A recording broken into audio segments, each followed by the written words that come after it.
Bon matin, Église de Portail. Mon nom est Simon, je suis le pasteur des ados ici à l'Église de Portail. Et merci de me donner encore l'opportunité de vous proclamer la bonne nouvelle de Jésus-Christ, mais merci aussi d'être une Église qui laisse tellement de place à la jeunesse. Merci d'être cette Église et merci aussi de nous donner, de nous faire grâce, en fait, alors que nous sommes encore en apprentissage. Et pour ça, c'est quelque chose qui me bénit en tant que pasteur des adolescents, cette grâce que nous faites dans notre apprentissage. Est-ce que je peux entendre un gloire à Jésus ce matin? Amen. Lorsque l'on vieillit et qu'on devient un adulte, on passe tout à travers un moment de notre vie où on a une prise de conscience incroyable mais terrifiante. On finit toujours par ressembler à nos parents, même si on veut pas. Même si on veut pas. Et moi, j'ai vécu cette prise de conscience il y a quelques années. J'étais en fait en colocation avec mon meilleur ami. J'étais en train de terminer mes études en théologie à l'Institut de théologie pour la francophonie et on était pauvres. Flash news, les étudiants sont pauvres, ils mangent du Kraft Dinner, ils vivent dans des petits appartements minuscules et sales. Et on a décidé d'arrondir nos fins de mois en invitant chez nous un nouvel étudiant. Donc on s'est dit, on va faire d'une pierre deux coups, là. On va initier un jeune nouveau étudiant à la Bible et on va le prendre chez nous. Et évidemment, lui, il restait que quelques jours, environ 3 jours dans la semaine. Donc, il contribuait moins que nous à l'appartement, il contribuait moins que nous monétairement, moins que nous au niveau des entretiens ménagers et moins que nous au niveau de la nourriture dans le frigo. Donc, les parents d'ados ici, vous commencez à me voir venir. Je les connais, hein, vos ados, je suis leur pasteur, je les vois manger le vendredi soir. Quand quelqu'un contribue beaucoup moins que toi dans ta propre maison, puis qui mange la bouffe que tu as achetée, puis que tu peux même pas profiter, il y a comme des amertumes qui s'accumulent. Et là, à un moment donné, je reviens de travailler, je rentre dans la cuisine, je peux pas vous expliquer comment ni pourquoi, ça a été plus fort que moi, j'ai pas pu le rattraper, mais quand je l'ai vu la tête dans le frigo en train de manger, j'ai dit la phrase: Luc, la viande froide, c'est pour les lunchs, pas pour les collations. Si tu veux une collation, prends une pomme. Et c'est ce jour-là que Simon est mort et que j'ai réalisé que j'étais devenu mon père. C'est normal qu'en vieillissant, on se rende compte qu'on ressemble à nos parents parce qu'on les a tellement écoutés, on les a tellement vus, on les a tellement côtoyés qu'ils nous ont donné en échange beaucoup de choses. On se rend compte finalement qu'avec nos parents, on va développer une vision du monde, une façon de voir et de comprendre les choses. Je comprends les choses comme un Archambault. Puis des fois, ça peut être un sujet de chicane avec ma femme parce que je réfléchis comme un Archambault. Aussi, je me suis rendu compte que je développe aussi un comportement. Je me comporte comme un Archambault. Quand je suis né, j'ai gagné le titre, le nom Archambault. Mais en regardant et côtoyant mes parents, j'ai appris à me comporter comme un Archambault. Comme beaucoup de chrétiens, on gagne un titre chrétien, on devient chrétien, mais ensuite on apprend à se comporter comme un chrétien. Et aussi, on apprend le langage. Tous les enfants apprennent le langage en écoutant et côtoyant leurs parents. Quand j'étais jeune, je croyais que j'avais le potentiel humoristique d'un humoriste de la relève. Aujourd'hui, je sais que je fais juste des jokes de papa plate comme mon père. Et vos ados me le rappellent tous les vendredis soirs que mes jokes, c'est des jokes de papa. C'est normal. De la même manière qu'un enfant apprend à parler et à se comporter en écoutant, regardant et côtoyant ses parents, un enfant de Dieu apprend à parler, communiquer et se comporter en regardant son Père, en côtoyant son Père dans la prière et en le regardant et l'écoutant agir dans sa parole. La Bible, c'est la révélation de Dieu, écrite et compilée, fiable, sur laquelle nous bâtissons notre vie. C'est grâce à elle que tu apprends à découvrir Dieu et ce que Dieu a fait pour établir la connexion avec toi. En fait, la Bible, c'est l'initiative de Dieu de venir s'adresser à l'être humain. Et la prière, c'est quoi? C'est simplement la continuité de cette relation-là. Nous poursuivons le dialogue, la relation et la communion que la Bible nous révèle. C'est la Bible qui nous enseigne que par nature, nous sommes ennemis de Dieu. Lorsqu'on vient au monde, là, ça ne nous intéresse pas naturellement Dieu, l'Église, la Bible, Jésus. Ce ne sont pas des choses qui nous intéressent par nature. La Bible nous dit que par nature, nous rejetons Dieu. Nous ne voulons pas de Dieu. Mais la Bible dit aussi que nous pouvons aujourd'hui l'aimer car lui, il nous aima le premier. Et qu'alors que nous étions son ennemi, il est venu mourir sur la croix pour nous réconcilier et rétablir la communion et la relation. À la croix, Jésus fait un échange avec toi. Il prend ton humanité, il prend ton péché, il prend ta mortalité et en échange, il te donne le titre d'enfant de Dieu, il te donne sa sainteté à lui et il rétablit une relation vivante pour l'éternité avec le Père. C'est ce que Christ fait à la croix. Et lorsque tu mets ta foi dans ça, lorsque tu acceptes l'échange de Jésus, que tu mets ta foi dans la croix et que tu deviens un enfant de Dieu en Jésus, tu as en Jésus une ligne directe avec Dieu le Père. Jésus, c'est ton téléphone rouge pour accéder à Dieu le Père. Tu sais, le téléphone rouge qu'on voit souvent dans les films, là, le téléphone rouge que quand tu le prends, tu parles directement au président des États-Unis. Ça, c'est glamour de dire que tu as accès à la ligne directe du président. On s'entend peut-être pas maintenant. Je ne sais pas qui voudrait appeler le président présentement. Mais tu sais, dans le temps où on avait un bon président des États-Unis, là, genre dans le temps de Barack Obama, c'est glamour dans un brunch dire que tu as le numéro direct de sa ligne directe. Mais laisse-moi te dire, en Jésus-Christ, tu as une ligne directe avec Dieu le Père créateur de l'univers en entier. Ça, c'est la prière chrétienne. Et c'est la Bible qui nous révèle ce que Dieu a entrepris pour établir la relation et nous poursuivons cette relation dans la prière. Donc, il est fondamental que la prière soit appuyée sur la parole de Dieu. Ce ne sont pas deux activités ou disciplines séparées, la lecture de la Bible et la prière. Ça fonctionne ensemble. La prière, c'est la poursuite et la continuité de la parole de Dieu.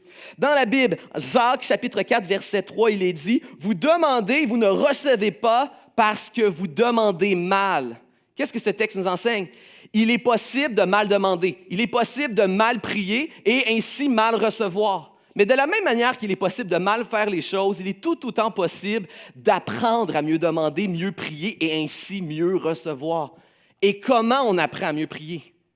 Par la parole de Dieu qui nous révèle tout ce que nous avons à savoir de Dieu et de la prière. Ça fonctionne ensemble. Et c'est pourquoi le titre du message à notre thématique « J'ai pas le goût de prier » ce matin, c'est « Prier les Écritures ».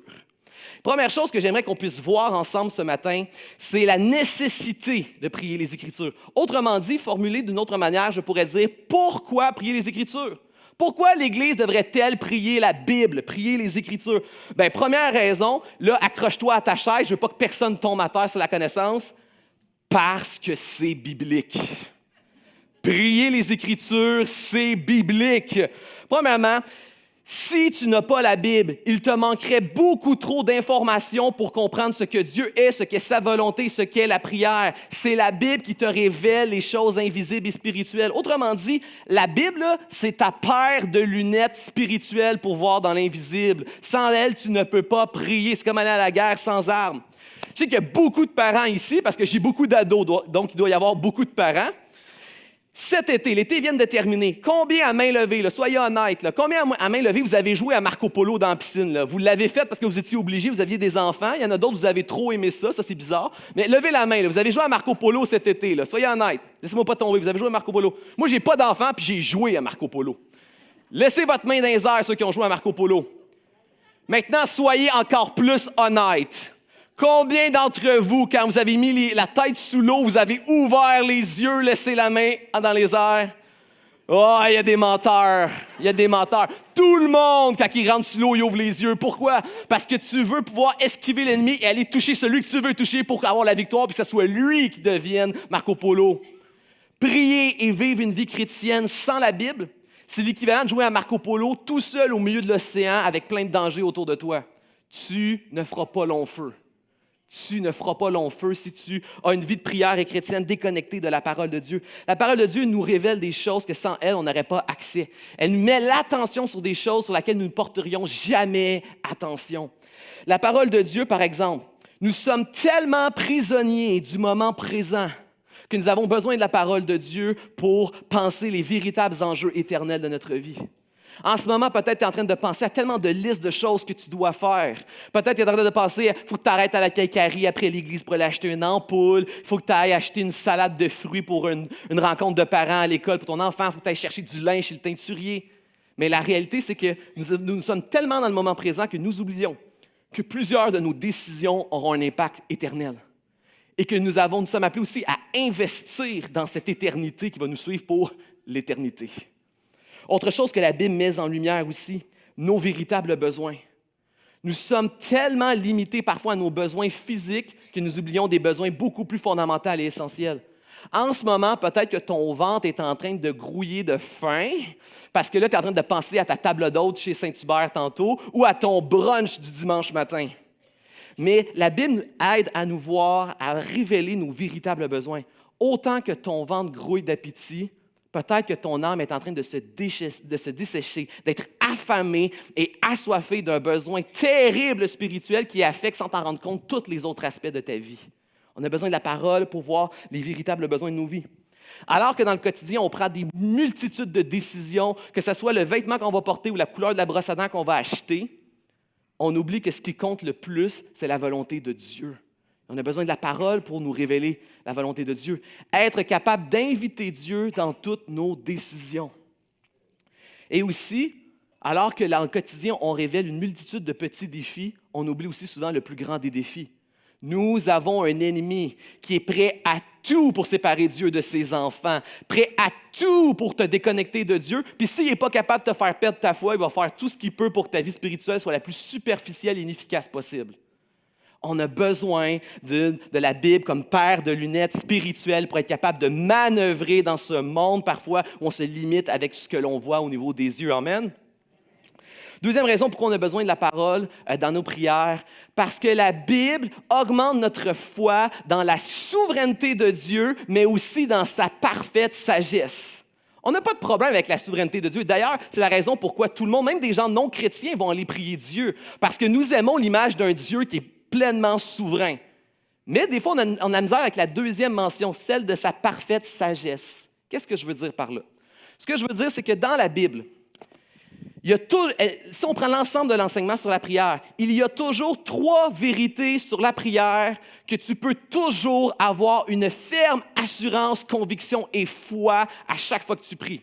Si tu pries en Jésus-Christ qui a rétabli ta relation avec Dieu et que tu pries pour te soumettre à la volonté de Dieu, il y a 3 choses que tu dois toujours avoir la foi dans tes prières. Que ta prière, 1, sera toujours reçue par Dieu. Si tu pries en Jésus et que tu t'en remets à sa volonté, elle sera toujours reçue, c'est-à-dire elle va toujours atteindre la cible. Dieu va toujours recevoir et écouter ta prière. Ça, tu peux avoir une confiance absolue que ta prière n'est pas sur une pile d'attente, elle n'est pas perdue dans l'univers, elle rentre au poste. Deuxième chose que la Bible dit que tu peux avoir la foi, si tu pries en Jésus et que tu t'abandonnes à la volonté de Dieu, ta prière sera toujours répondue. Toute prière que Dieu reçoit, il y répond. Par contre, il y a 3 réponses. Oui, non, attends. On en a déjà parlé. 3 réponses que Dieu va donner. Mais Dieu va toujours répondre. Dieu va toujours répondre. Et la 3e chose que l'on doit croire, c'est celle qu'on a le plus de difficultés, c'est celle qui va avec sa parfaite sagesse. La réponse de Dieu sera toujours la meilleure réponse pour le glorifier. Dieu ne choisit pas une réponse au hasard ou de manière arbitraire. Il choisit le scénario qui va le glorifier le plus. Et c'est là qu'on a de la misère à faire confiance que la décision de Dieu, c'est ce qu'il glorifie le plus dans la réponse qu'il donne. Moi, j'ai une petite sœur chez nous et on garde ma petite sœur environ 4-5 semaines par année. Souvent, mes parents partent en voyage, en vacances et nous, moi et ma femme, on garde ma petite sœur et ça nous pratique à avoir un enfant. En ce moment, c'est de la job parce que c'est une préadolescente. Fait qu'on apprend c'est quoi avoir un enfant préadolescent sans avoir passé toutes les autres étapes. C'est un défi. Mais j'aime beaucoup ma petite sœur et on aime garder ma petite sœur. Et en ce moment, depuis environ 3 ans, elle trippe. Elle est fan d'une série, d'une émission d'animation. C'est comme des héros, mais plus jeunes que je connais pas. Et elle aime cette émission-là. Et la réalité, c'est que ma petite sœur, elle aime plein d'émissions de petits enfants, de petites filles. Et je déteste toutes ces émissions. Sauf celle-là. Là, je ne suis pas en train de dire que j'aime cette émission-là pour enfants. Je dis juste que c'est celle qui est la plus tolérable. Parce qu'au moins, il y a une histoire. Fait que je suis un peu l'histoire avec elle.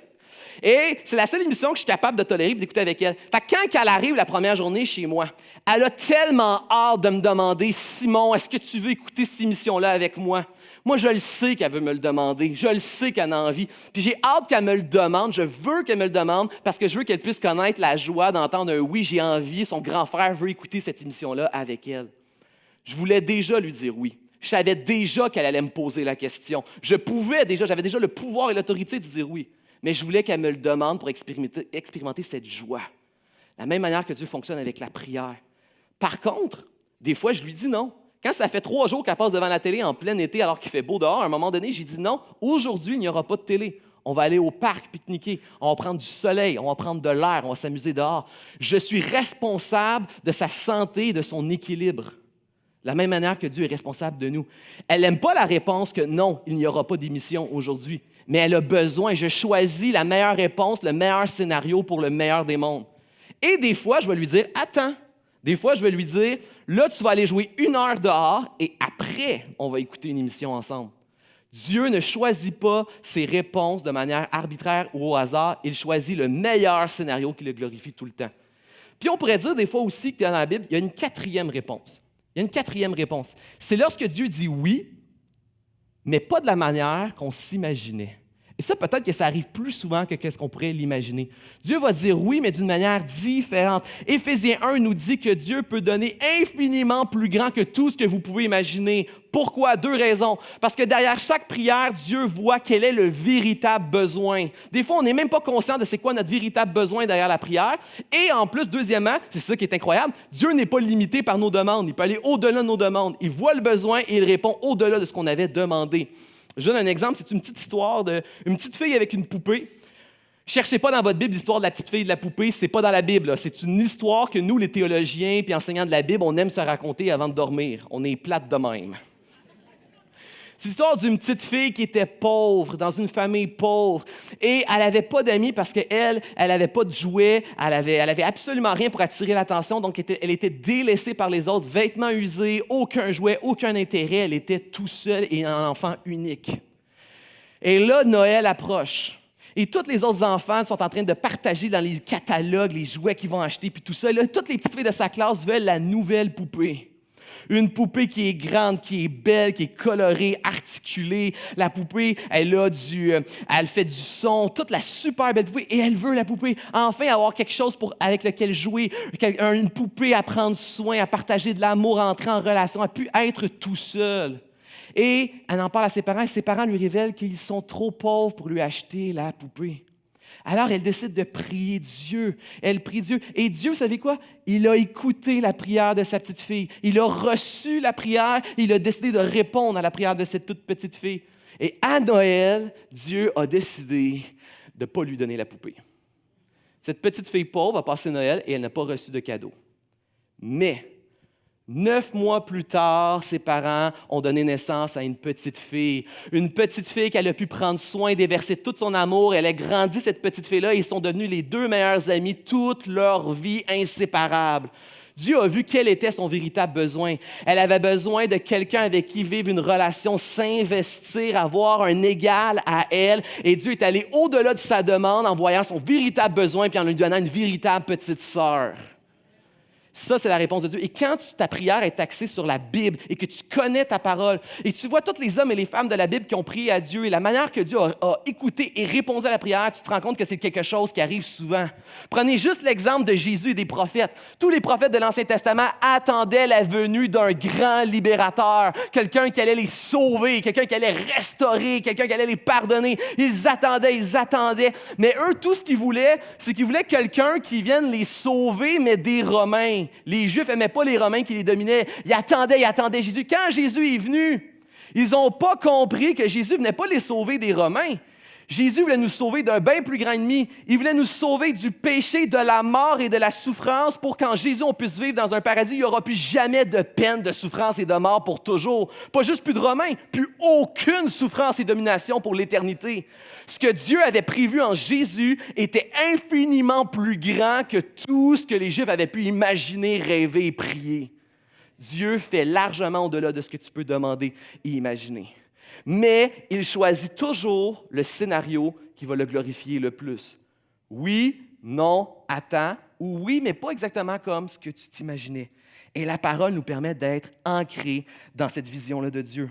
Dernièrement, la dernière raison pour laquelle c'est biblique, eh bien simplement parce que la Bible nous demande et nous commande à plusieurs reprises d'inclure la Bible dans nos temps dévotionnels de prière.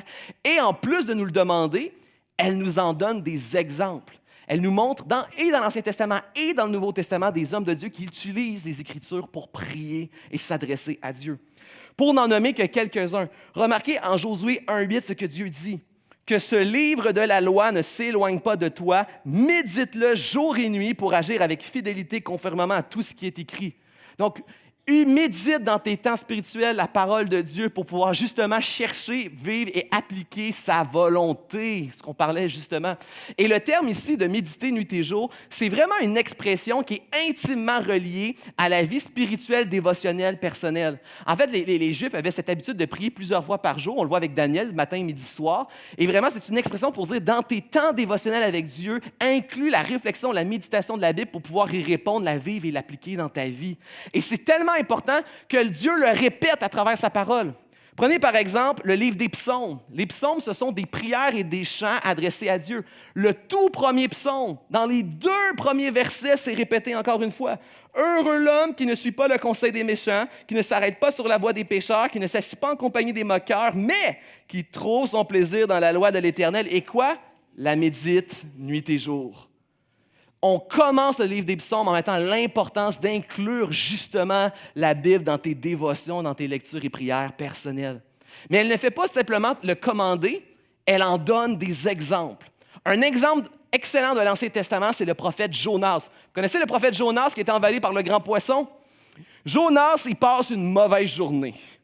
Jonas, il a désobéi à Dieu, il a fui la présence de Dieu, il est parti en bateau, il y a eu une tempête, les matelots ont garoché, comme on dit en bon québécois, Jonas dans l'eau, Jonas s'est noyé et en plus, il y a un poisson qui est venu le manger. Et là, Jonas, il est tout seul dans un estomac de poisson. Tu sais, je le sais que des fois, on appelle ça une journée moyenne. Là. Je sais qu'on a envie des journées moyennes, nos bureaux, mais essaye de topper ça, là. Essaye de descendre plus bas, là. Là, Jonas, il est poigné dans le poisson. Et qu'est-ce que Jonas fait?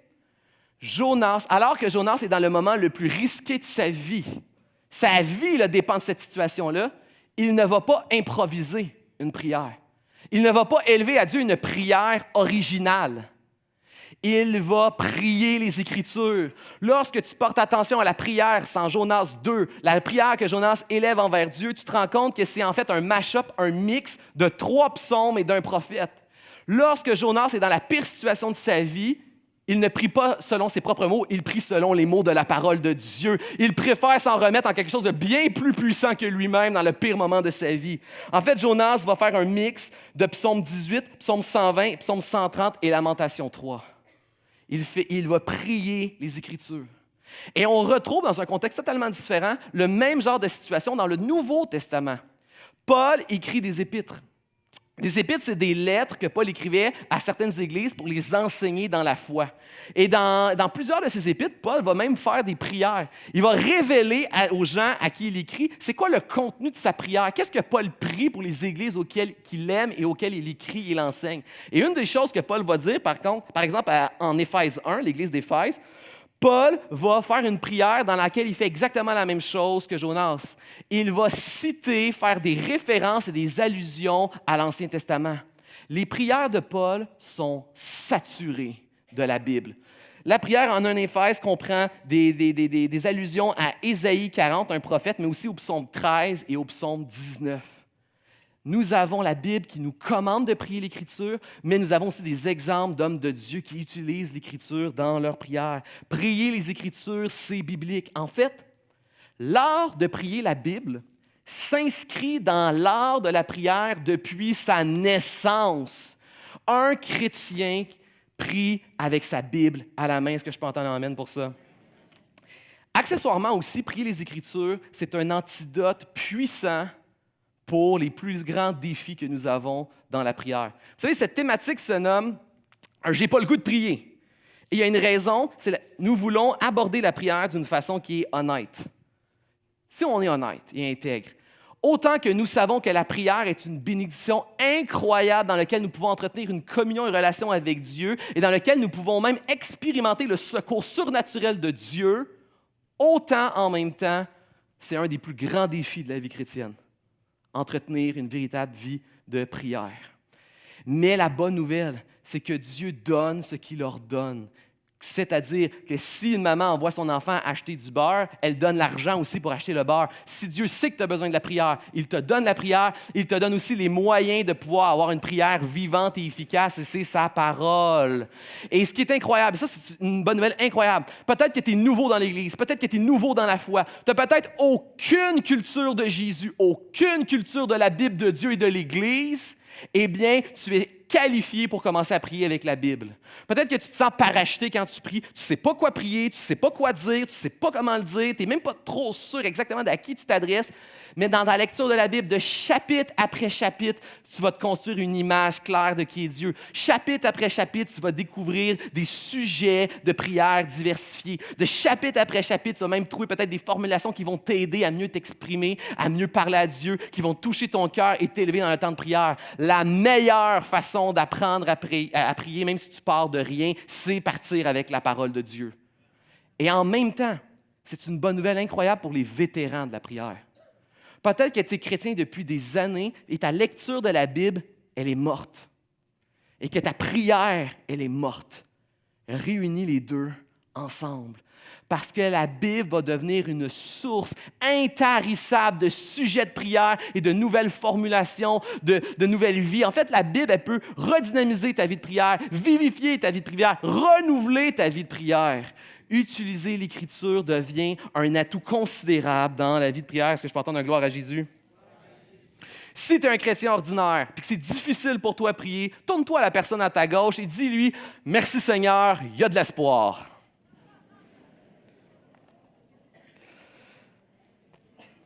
Bon, maintenant, comment ça marche? Comment ça marche, prier les Écritures? Comment prier les Écritures? Eh bien, il faut se le dire, prier les Écritures, c'est un art qui s'est perdu dans l'Église évangélique. En fait, la réalité, c'est que dans les dernières années, l'Église évangélique a tellement mis d'emphase sur l'improvisation, l'intuition, l'impulsion et l'émotion dans la prière qu'elle a déconnecté la prière de sa véritable source vivante qui était la parole de Dieu révélée. Et ça, ce que ça donne, c'est soit des prières froides et fades, ou des prières qui semblent en feu, mais qui sont en fait juste des clichés vides.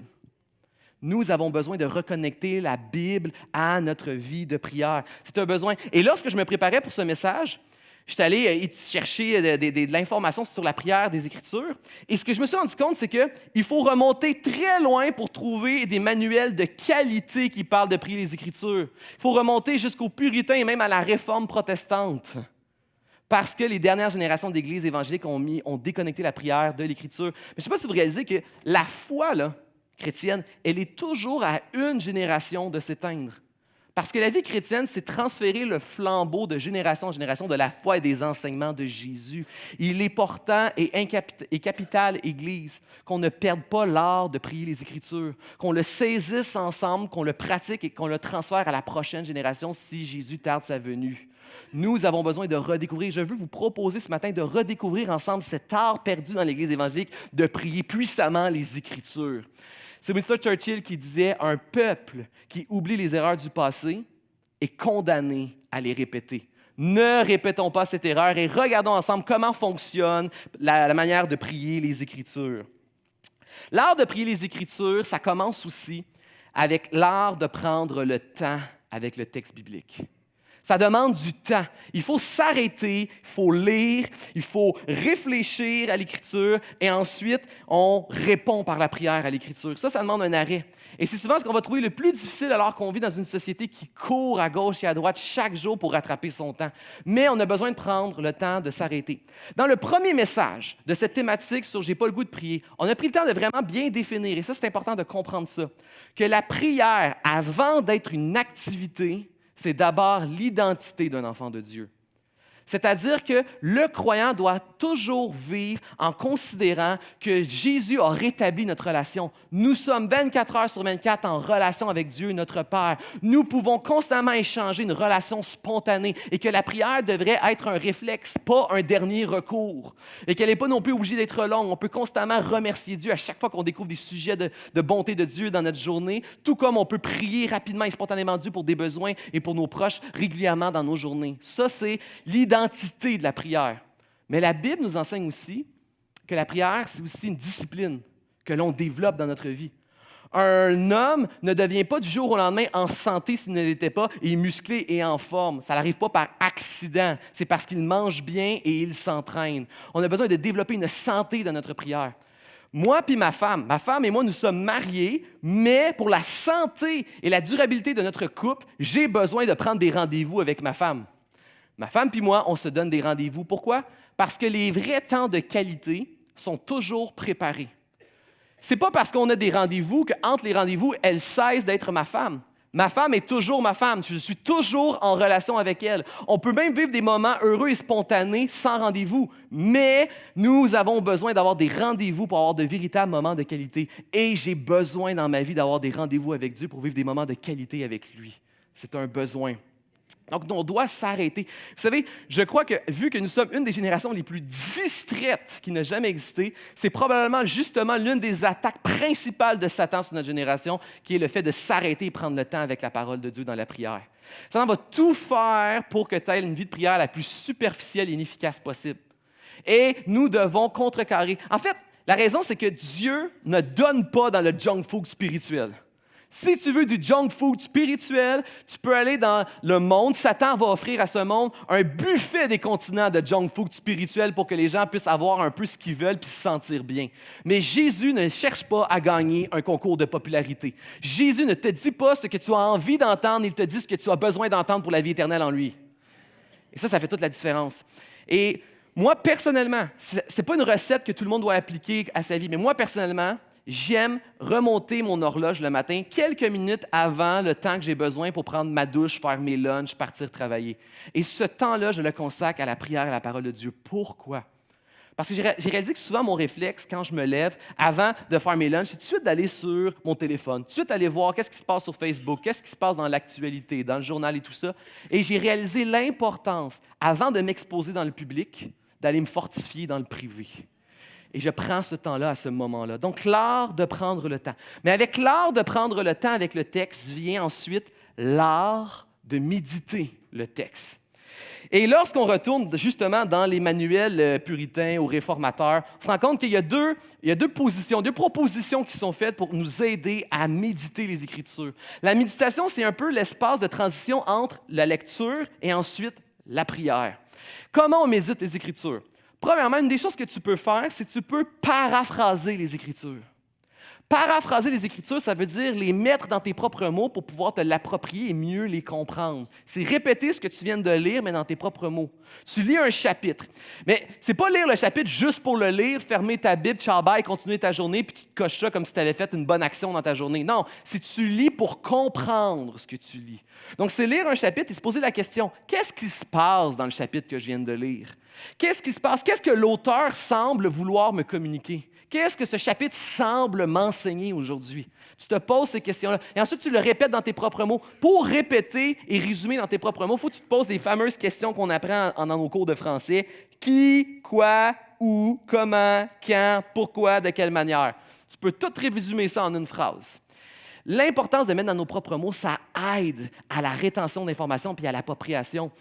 Je ne sais pas si vous vous souvenez comment vous fonctionniez quand vous étiez plus jeune et vous deviez faire des oraux dans des classes en français. Moi, j'ai étudié en théâtre quand j'étais au secondaire. J'étais dans une école spécialisée en théâtre. J'ai fait plusieurs années. Et souvent, on me donnait des textes avec un français qui n'était pas le français que nous parlions dans les cours de récré. Un français vraiment différent de mon français. Et des fois, je ne pouvais pas m'empêcher de changer des phrases. Pour mieux le retenir, changer des phrases, changer des formulations, changer des expressions pour que ça me ressemble mieux. Mais ça avait deux avantages d'agir comme ça. Ça faisait que je retenais beaucoup mieux mon texte en classe et j'étais beaucoup plus capable de m'investir parce que ça commençait à me ressembler et j'étais capable de vivre le texte, de vivre les bonnes émotions que je devais vivre à travers ce texte-là. Et moi, ce que je prie pour toi, Église, c'est que tu puisses t'approprier le texte biblique, que tu puisses le vivre dans tes propres mots et expérimenter ce qu'il t'appelle à expérimenter. Je vous encourage, appropriez-vous le texte biblique. Deuxième méthode qui est proposée, ça, c'est celle qui fait mal. Apprendre par cœur le texte. On n'aime pas ça, nous autres, le par cœur. On a bavé du par cœur quand on était à l'école, quand on était jeune.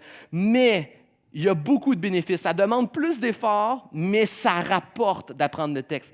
Là, on ne va pas virer fou puis partir en peur. Je ne vous dis pas d'apprendre toute la Bible par cœur.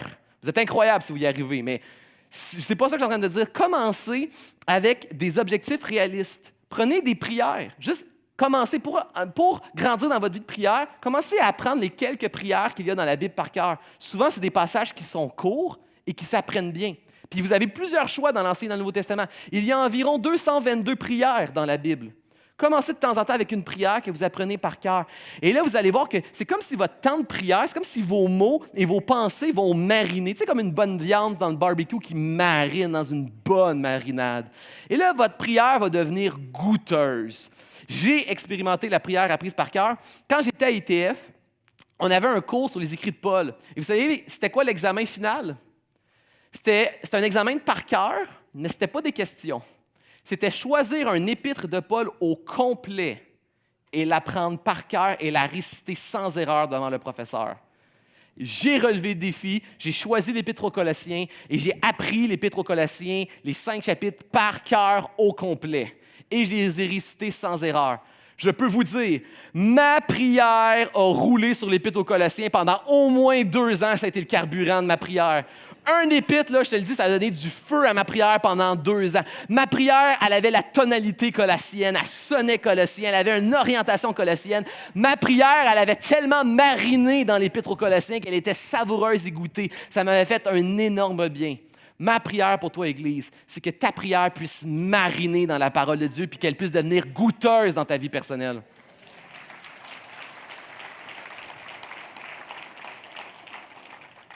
Ensuite, avec la méditation, vient l'art de questionner le texte. Qu'est-ce que ça veut dire, questionner le texte? Questionner le texte, c'est poser les bonnes questions pour pouvoir retirer ce qui est bénissant pour toi aujourd'hui dans le texte. Vous savez, c'est vrai que la Bible, elle est compliquée. C'est vrai que la Bible est profonde, comme l'océan est profond et compliqué. Mais tu n'as pas besoin d'avoir un doctorat en études des océans pour profiter d'une bonne plage ensoleillée à Punta Cana ou pour manger des bons fruits de mer en Gaspésie. Tu peux en profiter même si tu ne connais pas tout. Et moi, ce que je veux t'offrir ce matin, c'est un espèce de forfait tout inclus de 4 questions pour que tu puisses profiter de toutes les plages de la parole de Dieu. Est-ce que c'est un bon deal, ça? 4 questions. Première question, tous les passages que tu lis, toutes les histoires, tous les récits, tu peux poser toujours ces 4 questions-là et retirer un minimum d'informations bénissantes de la parole de Dieu. Première question, à chaque fois que tu lis un passage, où est le besoin de l'homme? Où est le besoin de l'être humain? Parce que c'est toujours Dieu, le héros, et toujours l'être humain qui est en besoin. Des fois, c'est une maladie. Des fois, c'est une question qu'il y a. Des fois, c'est un ennemi qui est sur son chemin. Où est le besoin de l'être humain? C'est ce qu'on appelle la mauvaise nouvelle dans le texte. Deuxième question. Où est la grâce de Dieu? Quelle est l'intervention ou l'expression de la grâce et de l'amour de Dieu? Dieu va interagir. Parfois, ça peut être une parole, un encouragement, une prophétie, une guérison, une intervention, juste une présence rassurante. Mais où est l'intervention de grâce de Dieu dans le texte? Ça, c'est la bonne nouvelle. Troisièmement, si tu n'es pas dans le Nouveau Testament, si Jésus n'est pas explicitement et clairement là, où est Jésus dans le texte? Parce que le Nouveau Testament nous dit que toute la Bible est le témoignage de Jésus et que tous les textes de la Bible servent à nous informer davantage sur l'œuvre de Jésus. Des fois, c'est une image, des fois, c'est une anticipation, des fois, c'est quelque chose qui nous enseigne sur qu'est-ce que Jésus va faire qui va être encore meilleur que ce qu'on voit, mais il y a toujours une information qui nous en dit plus sur la personne de Jésus.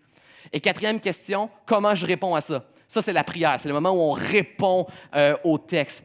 Et j'ai envie de vous donner un exemple ce matin de ce forfait tout inclus pour profiter de n'importe quel texte de la Bible. Parce que vous savez, la prédication, là, c'est pas juste un enseignement qu'on veut faire du haut de notre tour d'ivoire, déconnecté de la réalité.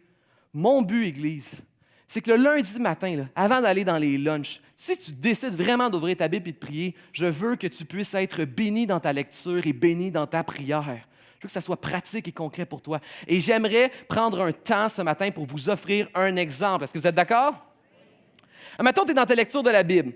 Et là, tu es en Genèse, là, le premier livre. Là, tu viens de commencer. Puis là, tu es rendu au chapitre 9 du livre de Genèse. Puis là, tu vas lire. Là, on va lire les versets 20 à 25 parce que c'est le cœur du chapitre 9. Là, tu te lèves le matin, tu as les yeux cernés, tu as une petite crotte dans l'œil, tu as ton café, tu essaies de te réveiller. Et là, tu lis ça, là. Noé... Ah, c'est bon, ça commence bien, on le connaît, Noé. Noé devint cultivateur. Ah, je ne connaissais pas ça, moi je pensais qu'il faisait juste des arches. Noé devint cultivateur et il planta une vigne. Oh, Il but du vin, c'est pas du café. Il s'enivra, il s'exposa nu à l'intérieur de sa tente. Cam, père de Canaan, fils de Noé, vu la nudité de son père, il le rencontra au dehors à ses 2 frères. Alors les 2 frères, Sem et Japheth, prirent le manteau, le mirent tous 2 sur leurs épaules, marchèrent de reculons et recouvrirent la nudité de leur père. Comme ils détournaient le visage, ils ne virent pas la nudité de leur père. Lorsque Noé se réveilla de son vin, il apprit ce que lui avait fait son fils cadet. Il dit, maudit soit Canaan, qu'il soit esclave des frères de ses frères. Bon, qu'est-ce qu'on fait lundi matin avec ce texte-là?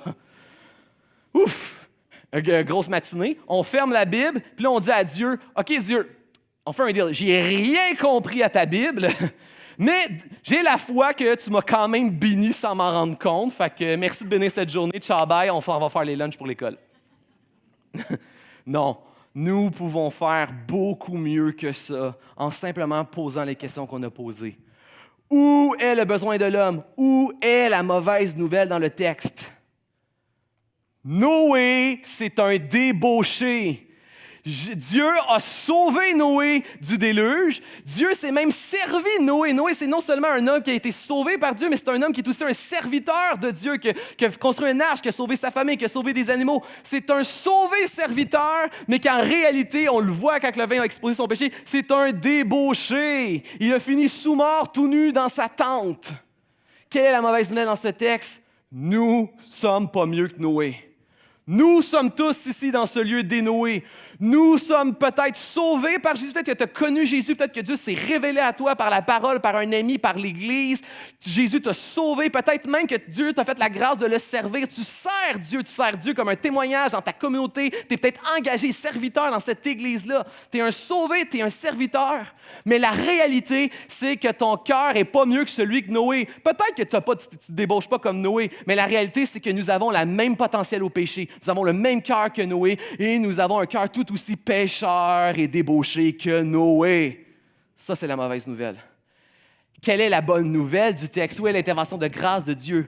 Dieu a volontairement tourné le dos et détourné le regard du péché de Noé pour pouvoir le couvrir et l'effacer. Ça, c'est la bonne nouvelle. Et Dieu fait la même chose que nous. La Bible déclare que Dieu a jeté dans la mer de l'oubli notre péché. Lui qui est omniscient, lui qui sait toutes choses de toute éternité, a volontairement décidé de trouver un moyen de pouvoir détourner le dos et le regard de notre cœur pécheur. Ça, c'est une bonne nouvelle. Et c'est quoi le moyen que Dieu a décidé d'utiliser dans le texte? C'est ce moyen-là qui nous révèle un peu une facette, comme un diamant aux multiples facettes, qui nous révèle une particularité de l'œuvre de Jésus. Il a recouvert sa nudité avec une couverture. Quand Adam et Ève, un peu plus tôt, ont péché, ça dit que Dieu a fait un sacrifice. Il a tué un animal et il a utilisé la peau de l'animal comme un vêtement pour recouvrir le péché et la nudité d'Adam et Ève. Et là, il fait la même chose. Il recouvre la nudité de Noé. Qu'est-ce que la Bible nous dit? Le Nouveau Testament nous dit que Jésus, c'est le sacrifice ultime pour toujours éternel de Dieu qui vient couvrir la multitude de nos péchés. Pour toujours. C'est pas juste une petite couverture, c'est une couverture qui te sauve pour l'éternité devant Dieu et qui couvre efficacement ton péché. Jésus, c'est le sacrifice ultime et c'est ma couverture ultime. Même que le Nouveau Testament dit qu'il enlève mes vêtements de péché pour me mettre des nouveaux vêtements purs. Que lorsque Dieu regarde à moi, c'est la sainteté et la beauté de Christ qu'il voit parce que c'est lui le sacrifice qui sert de couverture sur nos péchés. Dieu a voulu détourner le regard de nous et il a trouvé le meilleur de nos péchés, puis il a trouvé le meilleur moyen, c'est Christ, son Fils, en sacrifice. C'est incroyable. Et je dirais même qu'il y a une double image dans le texte qu'on vient de lire. Il y a aussi une image de l'œuvre de Satan dans nos vies. En le fils Cam qui vient voir la nudité de Noé et qui se moque de Noé et qui le rapporte à ses frères autour de lui. Ça, c'est une belle image de Satan parce que la Bible nous dit qu'à la croix, Satan il a été défaite. À la croix, Satan, ça dit en Colossiens que Jésus a dépossédé Satan de son âme, que la mort a perdu son aiguillon. Satan a été exposé en spectacle. Il n'a plus de pouvoir sur ta vie, Satan, si tu es en Jésus. La seule arme que Satan avait, le seul aiguillon que la mort avait pour te garder captif, c'était le péché non pardonné. Mais Jésus a pardonné et couvert ton péché pour l'éternité. Satan ne peut plus rien faire contre toi. Et c'est pourquoi quand Jésus, il n'y a plus de condamnation ni aucune culpabilité. Ça, c'est incroyable. Et c'est pour ça que la Bible va dire que Satan est le prince des mensonges et qu'il est un moqueur. Le pouvoir que Satan a dans nos vies, c'est celui qu'on lui accorde à ses mensonges et à sa moquerie.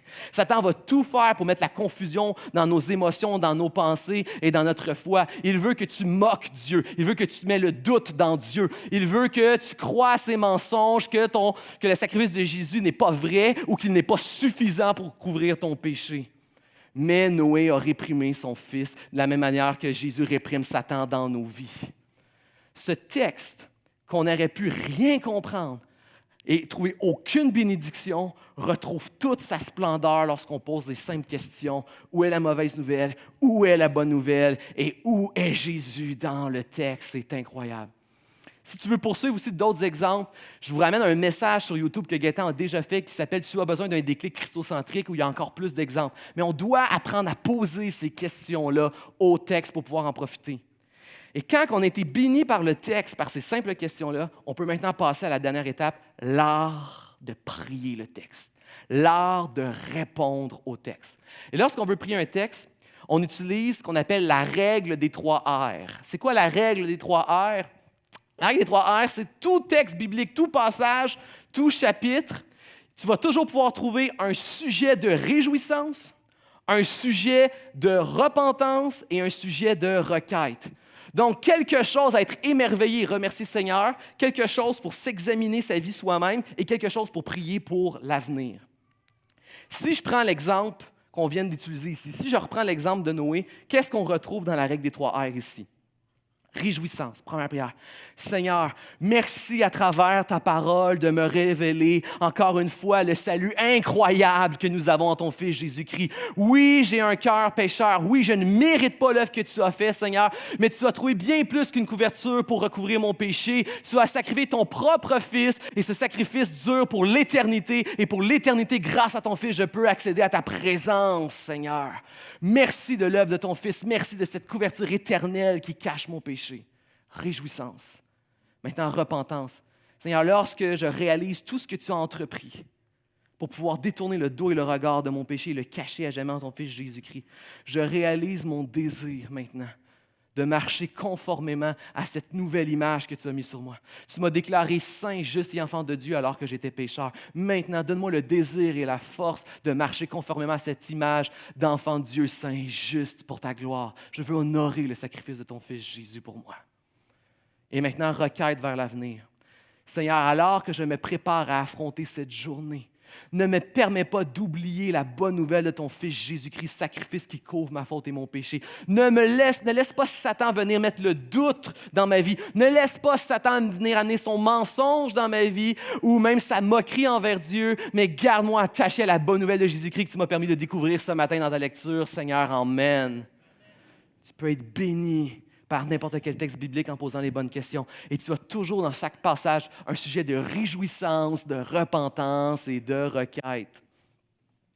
Mais la bonne nouvelle qui dépasse tout ça par rapport à la prière chrétienne, c'est que la prière, ce n'est pas comme une espèce de boîte de meubles en pièces détachées de Ikea que Dieu te donne, puis que la Bible, c'est simplement le manuel qui t'explique comment le construire, puis Dieu dit « débrouille-toi tout seul ». C'est pas ça la prière. La prière, c'est bien mieux et bien plus. Dieu te donne une équipe de soutien technique incroyable qu'on retrouve nulle part ailleurs. Dieu ne fait pas juste te donner la prière, il ne fait pas juste te donner la Bible pour nourrir ta prière. La Bible nous dit, c'est Jésus qui le dit de sa propre bouche, « Et voici, je suis avec vous chaque jour jusqu'à mon retour. » Plus encore, il est à la droite du Père, il prie, il intercède pour toi. Plus encore, il a mis son Esprit Saint en toi qui prend tes prières imparfaites et qui les rend parfaites et recevables pour Dieu le Père. Plus encore, il t'entoure de l'armée des saints qui est l'Église, qui est là pour te supporter, te backer, prier pour toi aussi. Ça, c'est le meilleur soutien technique après-vente de l'histoire de l'humanité. Alors que j'invite les musiciens à venir me rejoindre, j'aimerais terminer en vous démontrant que depuis le début de l'histoire de l'Église, tous les chrétiens, intuitivement, nous avons ce réflexe de prier les Écritures. Chaque chrétien qui a dit une fois dans sa vie, à la fin de sa prière, « Dans le nom de Jésus », il était en train de citer les Écritures. Il était en train de réciter les toutes premières prières chrétiennes que l'on retrouve dans la Bible. Lorsque tu pries dans le nom de Jésus, tu pries une prière biblique. Mais on l'a déjà vu, prier dans le nom de Jésus, ce n'est pas une formulation, c'est une position. Est-ce que ta vie est réellement en Jésus? Vous savez, c'est quoi qui fait la plus grande différence entre la prière chrétienne et la prière non chrétienne? C'est que nous savons qui nous sommes en Dieu et nous savons à qui nous nous adressons. La prière non chrétienne, qu'on retrouve parfois aujourd'hui comme une pensée envoyée dans un grand univers impersonnel et froid, en fait, ça s'apparente un peu comme une bouteille que tu envoies à la mer. Tu écris en espérant peut-être que quelqu'un va trouver ta bouteille et lire ton message. Mais c'est de la spéculation, c'est hypothétique. Tu lances quelque chose sans savoir à qui tu t'adresses, sans précision. Le chrétien a une ligne directe envers Dieu. Prier dans le nom de Jésus, ce n'est pas un code qui permet à ta prière d'accéder à Dieu. C'est en fait une personne qui retransmet personnellement ta prière à Dieu. C'est ça qui est incroyable avec Jésus. Jésus retransmet parfaitement ta prière à Dieu. Quand j'étais jeune, puis là, je parle très, très, très jeune, première année, école primaire, il y avait une petite fille dans ma classe que je trouvais vraiment cute. Mais, comme disent mes ados, elle était out of my league. Je ne pouvais pas m'en approcher. Elle avait un cercle d'amis de sainteté impénétrable. Mais, ma voisine d'en face, qui est une amie depuis qu'on est né, elle, c'était mon amie, et elle était en même temps son amie à elle. Alors, qu'est-ce que j'ai fait? Première année primaire, j'ai pris une petite feuille, j'ai écrit « Veux-tu être ma copine? » Oui, non, peut-être. On se laisse une petite option, parce que ça fait moins mal que le non. Le peut-être à l'école primaire, à l'époque, c'était comme l'équivalent du friend zone d'aujourd'hui. J'ai plié le petit papier, je l'ai donné à mon ami, puis elle est allée le porter à la fille. Le papier s'est rendu. Et vous savez quoi? Je n'ai jamais eu la réponse en retour. Avec Jésus, si ta vie est en Jésus, tu as l'assurance que le papier va toujours se rendre à bon port et qu'il te reviendra pour la meilleure des réponses. Mon but ce matin, c'était de vous donner le goût et les moyens d'apprendre à prier l'Écriture. Mais la première étape pour prier l'Écriture, c'est que ta vie soit en Jésus.